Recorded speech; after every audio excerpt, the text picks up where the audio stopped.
Thanks. Hello my dear student. आज हम लोग को पढ़ना है सरफेस एरिया एंड वॉल्यूम, पृष्ठीय क्षेत्रफल एवं आयतन। ये 13 चैप्टर है। चैप्टर 13 अध्याय लिख दे रहे हैं, अध्याय 13। ठीक है, तो हम लोग इसमें कुछ मुख्य सूत्रें होती है। इसमें हम लोग को पढ़ना होता है आपको घन, घनाभ, बेलन, शंकु, गोला, शंकु का छेदक। तो हम लोग बारी बारी से सभी आपको घन के और घनाभ के बारे में सब जानेंगे। तो पहला आपको है घन का। ये घन है। घन का जो फलक होता है वो वर्गाकार होता है और वो 6 फलक होता है। घन में 8 शीर्ष होते हैं। ई शीर्ष हुआ 1 2 3 4 5 6 7 8 शीर्ष होते हैं। घन की 12 किनाराएं होती है।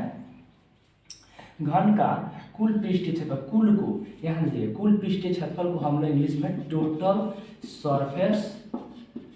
सरफेस एरिया कहते हैं। इसलिए इसे शॉर्टकट में TSA हम लिख देते हैं।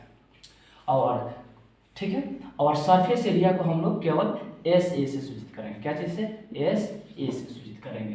तो घन का कुल पृष्ठीय क्षेत्रफल 6A², जहाँ A क्या है, जहाँ A जो है घन का किनारा है। घन की किनारों की कुल लंबाई कितना होता है? 12 गुना A क्या है? घन की किनारा है। खोखले घनकार डिब्बे की पृष्ठीय क्षेत्रफल 4A², मतलब 4 गुना किनारा का स्क्वायर। ऊपरी भाग खुला हुआ हो, अगर एक कोई डब्बा है ऊपर वाला खुला हुआ है भाग, तो घन का पृष्ठीय क्षेत्रफल 5A² हो जाता है। घन का आयतन भुजा घन का किनारा का क्यूब होता है या उसका साइड का क्यूब हो गया। अब ध्यान दें, अब हम लोग घनाभ में आते हैं। तो घनाभ का इंग्लिश की वर्ड होता है। घनाभ में 6 आयताकार फलक होते हैं। घन में वर्गाकार फलक होता है और घनाभ में आयताकार फलक होता है। घनाभ का 8 शीर्ष होता है। घनाभ का 12 किनारा होता है। घनाभ का कुल पृष्ठीय क्षेत्रफल 2 × LB BH + HL होता है। घनाभ का किनारों का कुल लंबाई 4 गुना L + B + H होता है। L लंबाई, लेंथ है, ब्रेथ है, हाइट है। खोखले घनाकार डिब्बे का पृष्ठीय क्षेत्रफल होता है 2H × B + L। ऊपरी भाग खुला हुआ, अगर आपको घनाभ का ऊपरी भाग खुला हुआ हो तब पृष्ठीय क्षेत्रफल होता है 2H × B + L + LB होता है। घनाभ का आयतन L गुना B गुना H होता है।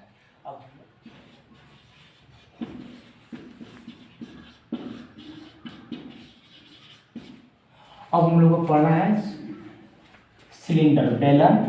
तो बेलन का ये आकृति होता है, ये त्रिज्या हो गया, ये हाइट हो गया। बेलन का CSA का मतलब होता है वक्र पृष्ठीय क्षेत्रफल का इंग्लिश होता है curve surface area. Curve surface area. तो इसे हम लोग शॉर्टकट में CSA से सूचित करते हैं। तो बेलन का CSA क्या हो गया?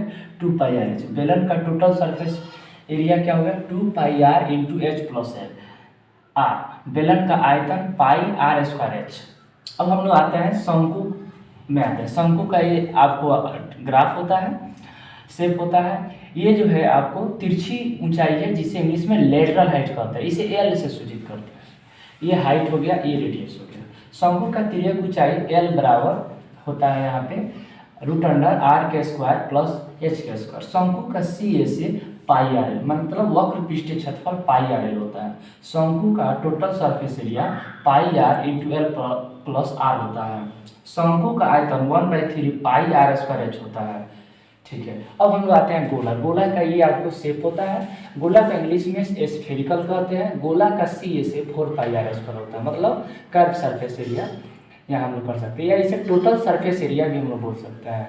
ठीक है, टोटल सरफेस एरिया बोल दीजिए। ठीक है, तो हो गया। अर्धगोला का CSA जो होता है, यहाँ पे अर्धगोला है, E जो होता है, इसका क्या 2πr² होता है। अर्धगोला का टोटल सरफेस एरिया 3πr² होता है, क्योंकि ये भी जुट जाता है। अर्धगोला का आयतन 4/3 πr³ होता है और अर्धगोला का आयतन 2/3 πr³ होता है। और अर्धगोला का ये शेप है, इस इंग्लिश में हम लोग हेमीस्फेरिकल कहते हैं। ठीक है, अब हम लोग जब एक बड़े शंकु में से एक छोटे शंकु को काट लिया जाता है और जो आकृतियाँ प्राप्त होती है वो शंकु का छीनक कहलाता है। जैसे बाल्टी, गिलास, ये सभी उदाहरण है। शंकु का छीनक, फ्रैक्शन ऑफ कोन, शंकु का छीनक का वक्र पृष्ठ क्षेत्रफल pi L into R1 plus R2 होता है। शंकु का छीनक का आयतन, छीनक का कुल पृष्ठ क्षेत्रफल pi L into R1 plus R2 plus pi R1 का स्क्वायर प्लस R2 का स्क्वायर होता है। शंकु का छीनक का आयतन 1/3 पाई इंटू R1 का स्क्वायर प्लस R2 का square plus R1 into R2 into H होता है। शंकु का छीनक का तिर्यक ऊंचाई L बराबर रूट अंडर H का square plus R2 minus R1 का होल स्क्वायर।